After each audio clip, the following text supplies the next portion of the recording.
BPSC जैसी संस्थान और उसमें कैसा कैसा घोटाला। बताइए, जिस अभ्यर्थी को जो मतलब उसमें आवेदन करने के योग्य भी नहीं थे, आवेदन भी कर दिए। भाई, आप स्वीकृत क्यों किए? क्यों किए? इसका मतलब आपकी कार्यप्रणाली कैसी है दिखाई देता है। कितने प्रतिशत लोग बिहार के उसमें नौकरी पा रहे हैं? कभी इस बात पर चिंतन किए क्या?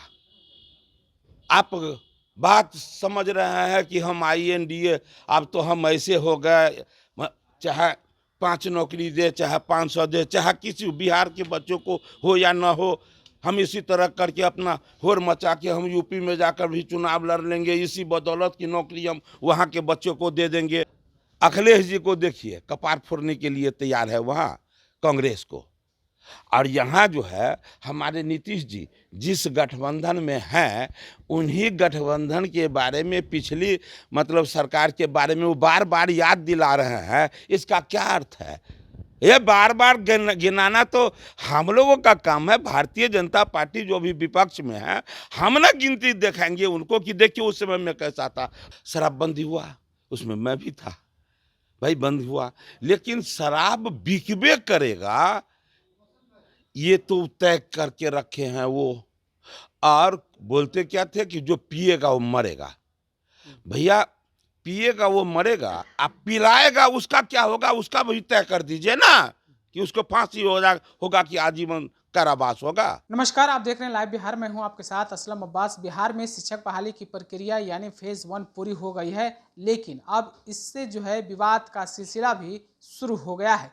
कई नेता और कई अभ्यर्थी और इसके अलावा शिक्षक संघ भी आरोप लगा रहे हैं कि बहाली के दौरान काफ़ी जो है अनियमितता और धांधली हुई है। ऐसी घटनाएं कई जगह से मिली भी है और सूचनाएं भी आ रही हैं। लेकिन इसी बीच बिहार में विधान परिषद के नेता प्रतिपक्ष हरीश सहनी ने भी नीतीश कुमार पर बड़ा आरोप लगाते हुए उन्होंने कहा है कि आखिर पीएम का सपना लेकर किस तरीके से बिहार के युवाओं के साथ धोखाधड़ी कर रहे हैं, किस तरीके से शिक्षक बहाली में अनियमितता हो रही है, किस तरीके से हड़बड़ी में सब कुछ काम गड़बड़ी हो रहा है। जरा सुनिए हरीश सहनी कितना कुछ बोल रहे हैं। सबसे पहले तो सुखद एहसास तो हमारे प्रांत के युवाओं के लिए धन्यवाद उनको देते हैं कि भाई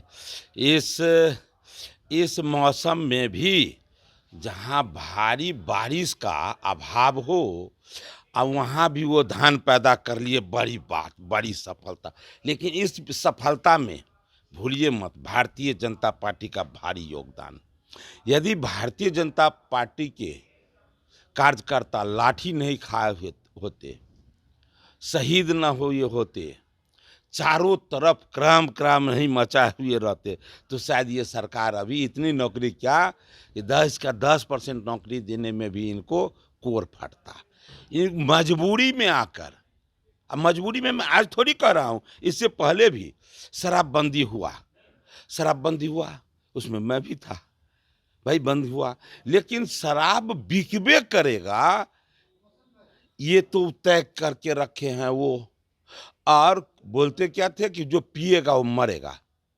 भैया, पिएगा वो मरेगा, आप पिलाएगा उसका क्या होगा, उसका भी तय कर दीजिए ना, कि उसको फांसी होगा कि आजीवन कारावास होगा।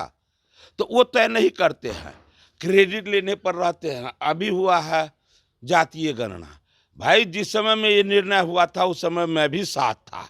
वो केवल क्रेडिट लेने में रहते हैं, मैंने करवाया तो क्या करवा दिया? चारों तरफ कहीं खुशी कहीं गम मचाए बनाए हुए है, कहीं चारों तरफ त्राहिमाम। उसी प्रकार अभी शिक्षक नियोजन वाला में जरा सोच के देखिए तो, बीपीएससी जैसी संस्थान और उसमें कैसा कैसा घोटाला।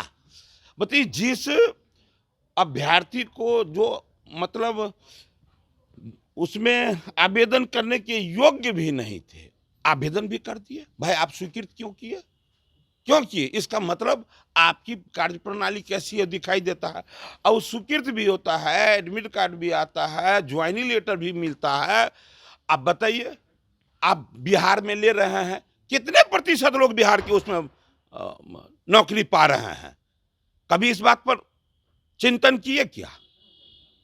आप बात समझ रहे हैं कि हम INDA, अब तो हम ऐसे हो गए, चाहे 5 नौकरी दे, चाहे 500 दे, चाहे किसी बिहार के बच्चों को हो या ना हो, हम इसी तरह करके अपना होर मचा के हम यूपी में जाकर भी चुनाव लड़ लेंगे। इसी बदौलत की नौकरी हम वहाँ के बच्चों को दे देंगे और हम हर जगह अपना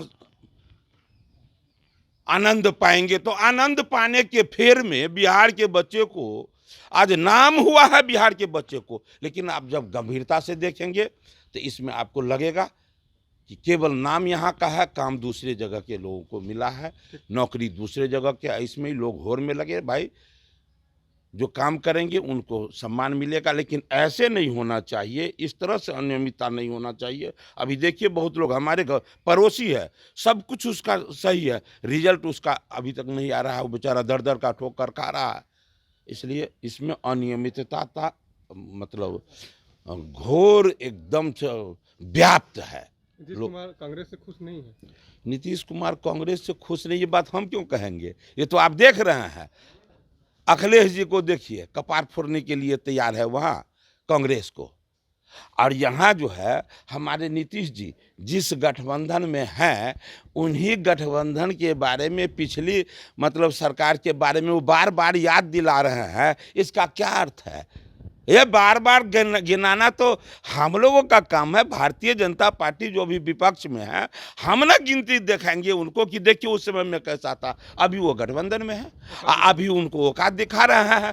तो अंदर कितना सब कुछ ठीक ठाक चल रहा है, पेट में जो है किस तरह का जो है अन्न पच रहा है, ये तो इसी से पता चल रहा है। तो अभी आपने हरीश सहनी को सुना है किस तरीके से बिहार सरकार और मुख्यमंत्री नीतीश कुमार पर आरोप लगा रहे हैं। साथ ही साथ वो कह रहे हैं कि क्रेडिट लेने का कोई मतलब ही नहीं बनता है। इस शिक्षक बहाली की जो प्रक्रिया प्रारंभ हुई और आखिरकार जो अंत हुई, उसमें कहीं ना कहीं भाजपा का ही योगदान सबसे बड़ा है। ये लोग तो नीतीश कुमार सिर्फ और सिर्फ जो है यूपी में अपना चेहरा चमकाने के लिए, यानी कि निशाना उनका था लोकसभा चुनाव को लेकर कि वहाँ जाएं और बहाली के नाम पर अपनी जो है चेहरा, अपना क्रेडिट को चमकाएं बिहार से बाहर। इसीलिए इस तरीके की क्रेडिट लेने की होड़ मची है। लेकिन सच्चाई है कि भाजपा जो बिहार में विपक्ष में है, और लगातार बिहार के युवाओं के मुद्दों को लेकर संघर्ष है।